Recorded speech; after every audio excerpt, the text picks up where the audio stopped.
ہمارے رب العالمین آیت نمبر 96 میں فرماتے ہیں ان اول بیت وضع للناس للذی ببکۃ مبارکا وہدی للعالمین فیہ آیات بینات مقام ابراہیم وسن دخلہ کان آمنا وللہ علی الناس حج البیت من استطاع الیہ سبیلا ومن کفر فإن اللہ غنی عن العالمین. آیت نمبر 96-97.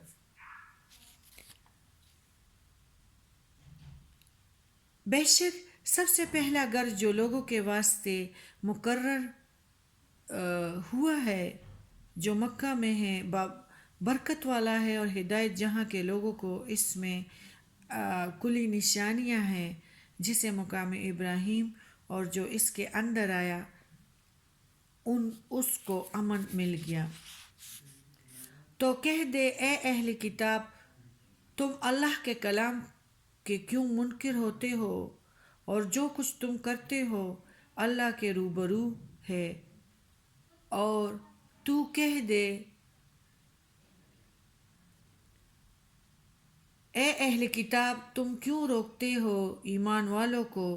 اللہ کے رستے سے کہ اس میں عیب ڈھونڈتے ہو اور تم جانتے بھی ہو اللہ بے خبر نہیں تمہارے کام سے. سوری یہ تو ہم اس پہ آ گئے ہیں ترجمہ 99 لیکن ہمارا ادھر تک میں اس کی تفسیر کرتی ہوں کہ اور اس گھر کا حج کرنا وَلِلَّهِ عَلَى النَّاسِ حِجُّ الْبَيْتِ مَنِ اسْتَطَاعَ إِلَيْهِ سَبِيلًا وَمَنْ كَفَرَ فَإِنَّ اللَّهَ غَنِيٌّ عَنِ الْعَالَمِينَ. اور اس گھر کا حج کرنا لوگوں پر اللہ کا حق ہے جو شخص اس کی طرف راہ چلنے کی قدرت رکھتا ہے اور جو مانے تو پھر اللہ جہان کے لوگوں کی پرواہ نہیں کرتا نہیں رکھتا. بے شک پہلا گھر مراد خانہ کعبہ عبادت گاہ اولین عمارت اور پہلا گھر ہے. اس گھر کو عالمگیر عبادت گاہ کی حیثیت حاصل ہے اس لیے باقی تمام عبادت گاہیں مقامی اور قومی تھی نیز یہ کہ دنیا کے دوسرے تمام عبادت خانے خواہ صنم گدے ہو یا آتش گدے ہوں گرجے ہوں یا جو کچھ سب بعد میں بنے ہیں اولیت کا صحرا اسی عبادت خانے کے سر ہے. مسلمانوں کے اس دعوے پر کہ ہم باقی تمام قوم اور امتوں سے حضرت ابراہیم علیہ السلام کے زیادہ قریب ہے. یہودیوں کو یہ بھی اعتراض تھا کہ ابراہیم علیہ السلام کا اصل وطن تو عراق تھا جسے چھوڑ کر وہ شام کی طرف ہجرت کر گئے پھر وہی رہے سہے اسی جگہ انہوں نے وفات پائی. ان کی اولاد بھی شام میں ہی رہی. اس ملک میں جتنے نبی آئے ہیں انہوں نے بیت المقدس کو قبلہ بنایا. اسلام کا مرکز اس کے برعکس حجاز ہے اور مسلمانوں نے بیت المقدس کو چھوڑ کر کعبہ کو اپنا قبلہ بنا لیا ہے. وہ ملک شام سے دور ایک طرف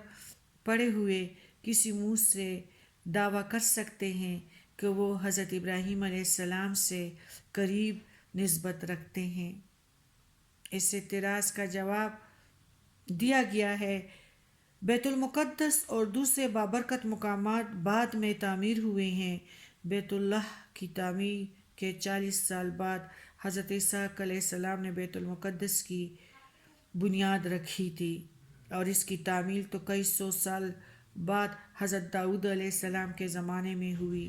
دنیا میں سب سے پہلا متبرک گھر جو ہدایت کے لیے بنایا گیا تھا وہ کعبہ ہی تو ہے، جو مکہ معظمہ میں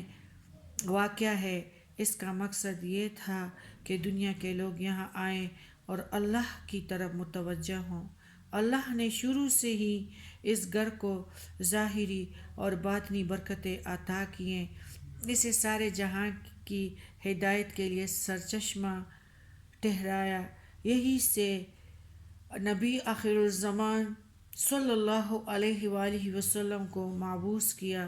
حج ادا کرنے کے لیے سارے جہان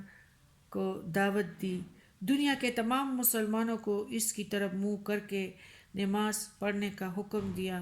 اور اللہ نے بیت اللہ کی برکت سے مکہ کی سرزمین میں طرح طرح کی نشانیاں رکھ دی، طرح طرح کی نشانیاں بھی رکھ دی، اور جو یہاں آیا اسے امن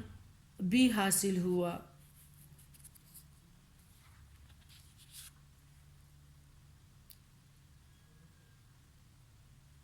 پھر ہے ہمارا یعنی بیت اللہ کا حج، استطاع الیہ سبیلا، اس کی طرف راہ چلنے کی قدرت جو رکھتا ہو، تو اس سے مراد یہ ہے کہ اس بیت اللہ تک پہنچ جانے کی ذرائع و اسباب حاصل ہوں، زاد راہ رکھتا ہو، سفر کی سہولتیں اسے میسر ہو، اور رستہ کی دشواری حائل نہ ہو۔ اس سے پہلے حضرت ابراہیم علیہ السلام ان کے طریقے کی خاص باتیں بیان کرنے کے بعد یہ واضح کر دیا گیا تھا کہ امت مسلمہ حضرت ابراہیم علیہ السلام سے یہودی کے نسبت زیادہ قریب ہیں۔ دنیا میں عبادت گاہ کے طور پر سب سے پہلا گھر جو بنایا گیا تھا وہ بیت اللہ ہی تھا۔ اسے مسلمانوں نے بطور قبلہ اختیار کیا۔ اللہ نے فرمایا یہ گھر بڑی برکت والا ہے، روئی زمین پر جس کسی میں برکت و ہدایت پائی جاتی ہے وہ اسی بیت اللہ کا ایک عکس ہے، اس کے طواف کرنے والوں پر عجیب و غریب برکتیں نازل کی جاتی ہیں۔ حج ادا کرنے کے لیے اسے مخصوص کر دیا گیا ہے۔ حج ایک ایسی عبادت ہے جس کی ہر ادا یہ ظاہر کرتی ہے کہ حج کرنے والے کو اپنے مالک حقیقی سے کس قدر عشق و محبت ہے۔ اس لیے اللہ نے یہ حکم دیا ہے کہ لوگوں پر اللہ کا یہ حق ہے کہ جنہیں اتنی استطاعت ہو کہ وہ وہاں پہنچ سکے وہ بیت اللہ کا حج ضرور کرے۔ جس شخص کو اللہ کی محبت کا دعویٰ ہو اور بدنی و مالی حیثیت سے بیت اللہ تک پہنچنے کی قدرت بھی رکھتا ہو، وہ عمر میں کم از کم ایک مرتبہ معبود حقیقی کے گھر میں حاضری دے۔ جو شخص حج کرنے سے گریز کرے گا